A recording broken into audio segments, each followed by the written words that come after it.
Sa bali pa nga report nga telawatan dati pa nagbisita apo ni Presidente Bongbong Marcos apo ni Mariano Marcos Memorial Hospital and Medical Center. Tinutukan dito apo ti IFM News Team. Inilaing kalman apo with Idol Dennis Gabriel Alipio. Health facts tayo kasi ti pag sasalitaan tayo tatapo ti zero balance billing. Iti biyang apo ti Presidente Bongbong Marcos. IFM News. IFM News. IFM News. Health facts. Manipod Batak Hospital. Nakatutok sa dyan. Idol Dennis, kami.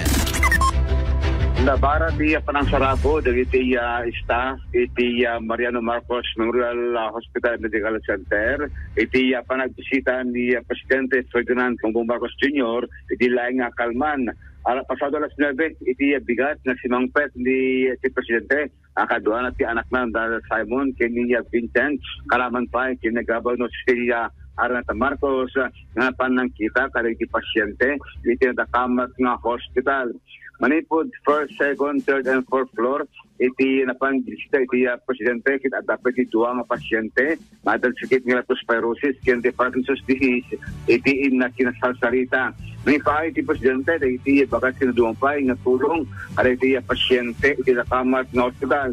Ngayon ti Presidente papanagitayan ti implementasyon iti zero balance billing kada iti pasyente iti hospital. Naman ti medical chief of medical professional staff iti hospital nga umabutan ti 1.4 billion pesos Idol Bernard.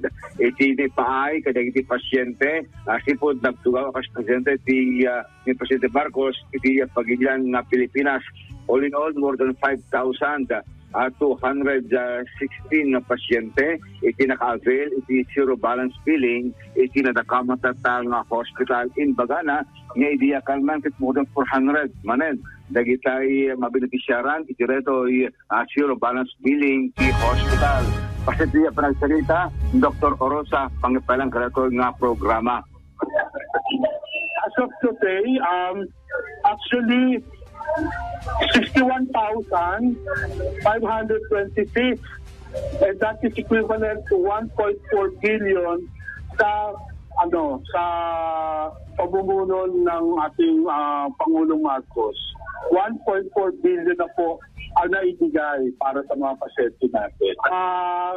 Mag-benefit yan kasi kung nasa kami 517, siguro mga nasa 400.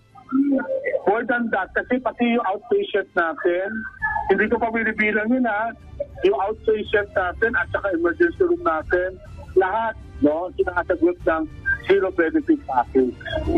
So, sa emergency room, magkakonsulta ka, wala kang pera, uuwi ka, may gamot pa. Sa OPD, magkakonsulta ka, marami kang sakit, ang laboratory mo at ang gamot mo, lahat libre.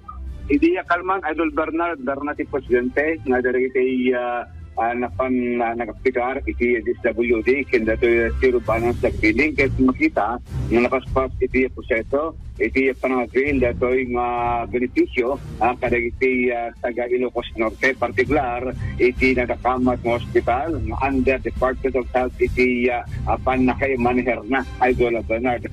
Unang Dr. Orosa regardless no anya iti demographical statistics iti may siya nga pamilya ket ada iti gundaway amang avail ito yung programa sa gobyerno ng pinirman ng Presidente ken in Bitlana iti zona nga ani nga US Hospital ket zero balance billing policy iti agpanuray ngem hanga po takasya Idol Bernard ket at yalakan iti panang abusado ng bagbagi nga makapon sa salakliban at maliklikan iti panagsakita. Napagbigang pwede iti kakabagyan iti Idol Bernard nga manungawik dahil nga confine ket awan ang puro iti tao awan pinabayadan iti hospital iti rumardan discharge dan iti hospital iti Batak Ilocos Norte. Imbaga pa Dr. Orosa nga kalikagong dapay nga mapapintas ken mapa-upgrade pa iti facilities sabi ka sakit amin na sa kumpet iti salon at ketma atendaran iti napamatatag na hospital.